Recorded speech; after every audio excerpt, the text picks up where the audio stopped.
на всички. На всичките ми момичета и момчета, които се представиха прекрасно. Благодаря на всички вас, че бяхте заедно с нас тази вечер. Искам да благодаря и на един човек, без когото тази вечер нямаше да се случи. А това е директорът на това училище. Благодарение на това.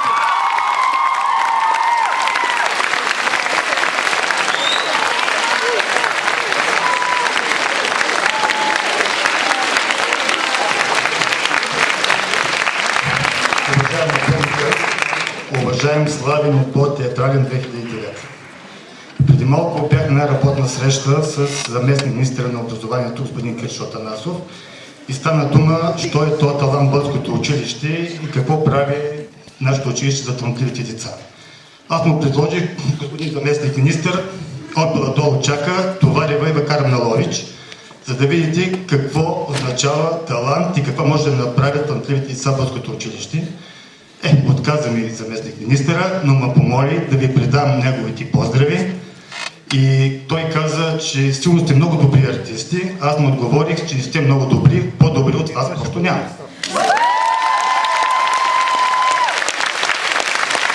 Бях помолил тази вечер да роди едно доказателство, че ако някой от вас мечтае да стане артист, режисьор или нещо повече, не директор на училище, това може да се случи. Това е господин Василев, шефа на Ловешкия театър, който се крие там, но няма да дойде. Но той някога преди време също беше на тази сцена тук. И това показва, че ако някой от вас мечтае да стане артист, може да стане. Да стане режисьор може, началник на театъра не знам. Господин Василев, добро ли или не добро? Добро е, каза. Добре, а той идва.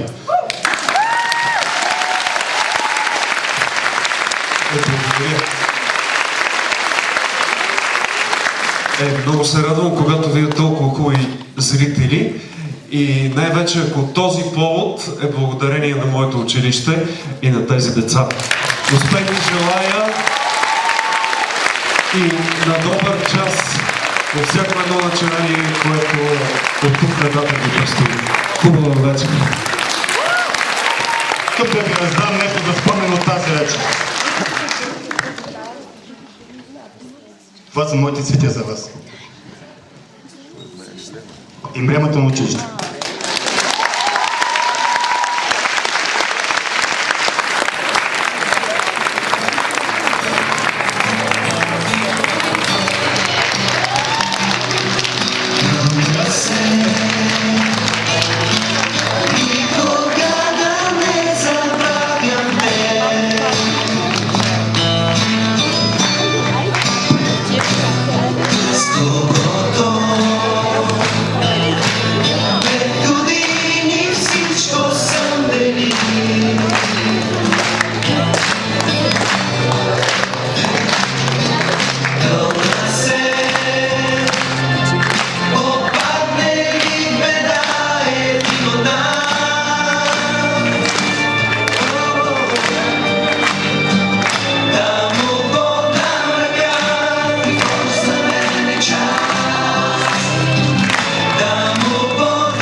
Аз искам от името на цялата театрална трупа, Випуск 2009, да предам символичния огън на по-малките, така както и ние го приехме миналата година. Искам да ви пожелая да бъдете още по-добри. Това да е вашия минимум. Това е символичен огън, а истинският трябва вие да запалите сърцата, за да може да продължи тази магия. Заповядайте.